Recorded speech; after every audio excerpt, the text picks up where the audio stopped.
ذرا توجہ فرمائیے. حضرت خالد بن ولید کا نام سنا ہے؟ یہ سیف اللہ ہے، اللہ کی تلوار. حضرت خالد بن ولید نے اپنی بیوی کو طلاق دے دی اور بڑا عرصہ وقت اچھا گزرا، طلاق ہو گئی، بیوی چلی گئی. ایک باغ بھی دیا تحفے میں. بعد میں آدمی پوچھنے لگا حضور آپ نے بیوی کو طلاق دے دی، کیا معاملہ تھا؟ آپ فرمانے لگے کوئی مسئلہ نہیں، میری بیوی بڑی نیک تھی، پرہیزگار تھی، اچھی تھی، فرما بردار.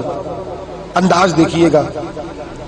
کہنے لگا جناب عجیب بات ہے، طلاق بھی دے دی اور اچھی بھی بڑی تھی، کس بات پہ طلاق دی؟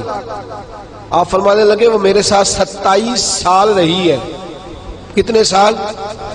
اور میں انتظار کرتا رہا ہوں. میرے نبی پاک صلی اللہ علیہ وسلم نے فرمایا جس کو اللہ تکلیف نہیں دیتا اس سے اللہ ناراض ہوتا ہے.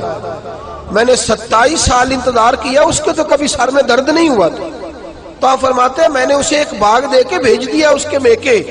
میں نے کہا تیرے اوپر چونکہ آزمائش نہیں آتی تو کہیں ایسا نہ ہو اللہ تجھ سے ناراض ہے تو مجھ سے بھی ہو جائے. مانے لگے اس خیال میں نے اس کو بھیج دیا ہے کہ اس پہ تو تکلیف ہی کبھی نہیں آئی. ہمارے ہاں ذرا ذرا سی آزمائشیں ہیں اور لمبے چوڑے پہاڑ ہیں. اور ایک اور بات سن لیں، آزمائشوں میں جو جینا سیکھ جاتا ہے نا، رب کریم اسے درجے بھی بڑے ہی عطا فرماتا ہے. جس کا دنیا میں کوئی سہارا نہیں نہ بنتا پھر اسے خدا کی رحمت آگے بڑھ کے سہارا عطا فرماتی ہے. اپنی زندگی کے اندر آزمائش سے لڑنا، تکلیف سہنا، ذہن بنا لے تکلیفیں آئیں گی، آزمائشیں آئیں گی، بیماری آئیں گی، مجھے برداشت کرنا. جس کے اندر برداشت ہے اس کا حوصلہ بہت بڑا ہے، اور جو برداشت سے آ رہی ہے وہ ختم ہو جائے. میرے رسول کریم صلی اللہ علیہ وسلم کی صحابیہ حضرت اسماء بنت ابی بکر صدیق، جناب صدیق اکبر رضی اللہ تعالی عنہ کی صاحبزادی ہیں، حضرت عائشہ کی بڑی بہن ہے. یہ وہی ہے جو غار ثور میں میرے نبی کو کھانا پہنچایا کرتی. 90 سال سے زیادہ عمر ہوگی حضرت اسماء کی، اور ان کے صاحبزادے عبداللہ بن زبیر رضی اللہ تعالیٰ عنہ. 90 سال سے زیادہ عمر ہوگی اور ان کے صاحبزادے لڑائی کر رہے ہیں حجاج بن یوسف کے ساتھ. آنکھوں سے انہیں نظر نہیں آتا حضرت اسماء کو، بوڑھی ہو گئی. صاحبزادہ جہاد کر رہا ہے. حضرت عبداللہ بن زبیر اپنی والدہ کے پاس آئے اور آ کے کہنے لگے اماں میرے کچھ ساتھی بھاگ گئے ہیں، کچھ کمزور ہو گئے، حجاج کے ساتھ میرا مقابلہ ہے. والدہ بڑا کم نظر آتا ہے، پریشان ہے، 90 سال سے زیادہ عمر ہے. اور ماں گلی میں جھگڑا ہو رہا ہو تو بیٹے سے کہتی ہے بیٹے تو اندر آ جا جلدی سے، تو نہ بیچ میں حصہ لے لے. والدہ سے آ کے پوچھتے ہیں اماں میں کیا کروں، حجاج کے خلاف لڑ رہا ہوں، بہت سارے ساتھی کچھ چلے گئے ہیں ڈر کے، کچھ جو ہے وہ کمزور پڑ گئے، کچھ نے وہ بزدل نہیں ہے، وہ کمزور نہیں، لیکن انہوں نے حکمت سمجھی ہے تھوڑی دیر کے لیے چلا جانا. ماں کہنے لگی بیٹے پہلے تو یہ بتا کہ تو حق پہ ہے کہ نہیں، دولت کے لیے تو نہیں لڑ رہا، اقتدار کے لیے تو نہیں لڑ رہا. کہنے لگے اماں قسم اللہ کی عزت کی میں حق پہ ہوں، میں فکر امام حسین کا وارث ہوں، میں ظالموں سے لڑ رہا ہوں. تو ماں کہنے لگی بیٹے جا. پھر والدہ کہنے لگی جا میرا بیٹا اور جا کے اس کے ساتھ لڑائی کر، اگر تو فتح یاب ہو گیا تو میں شکر ادا کروں گی، اور اگر تو شہید ہو گیا تو میں قیامت میں تیرے اوپر فخر کروں گی. تو کہنے لگے اماں وہ بڑے ظالم ہے، بوڑھی ماں کا حوصلہ دیکھ، وہ بڑے ظالم ہے، وہ تو مسلح کر دیتے ہیں، ناک کان گلا کاٹ دیتے ہیں، اتنا سخت میرا دشمن ہے.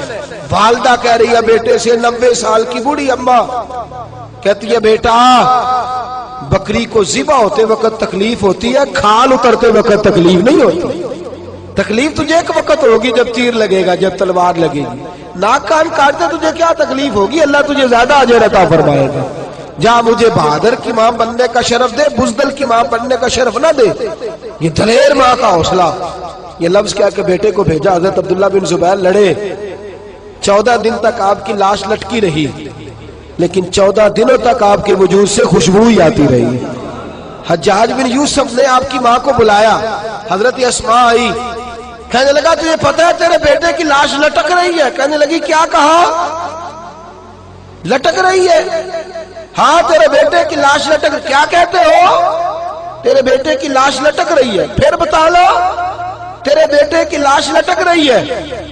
تو آپ فرمانے لگی شکر ہے اللہ کا، میرے بیٹے کی لاش لٹک رہی ہے، کہیں جھکی ہوئی تو نہیں ہے نا، کسی ظالم کے آگے جھک تو نہیں نہ گئی. کہیں اس نے گلا کٹایا ہے، کہیں جھکایا تو نہیں نا، شکر ہے اللہ تعالیٰ کا۔ کہنے لگے تو مجھ سے سفارش نہیں کرے گی کہ اس کی لاش کو ہٹا دوں؟ آپ فرمانے لگے جس رب نے اسے شہید ہونے کا حوصلہ دیا ہے وہ اسے قبر کی اعلیٰ جگہ بھی عطا فرمائے گا۔ حضرت عبداللہ بن زبیر جنت المعلیٰ میں آرام فرما رہے ہیں، اور سرخیل ہے وہاں کے مسلمانوں کے عزیزوں، تکلیفوں کو آگے بڑھ کے وصول کرنا۔ ذرا ذرا سی بات پہ لوگ چیختے چلاتے ہیں، کفر بولتے ہیں، گھروں میں فوتگی ہو جائے تو کفر۔ حضرت جعفر طیار شہید ہوئے، حضرت علی کے سگے بھائی تو ان کے گھر کی عورتیں رونے لگی، حضور نے فرمایا جاؤ انہیں چپ کراؤ۔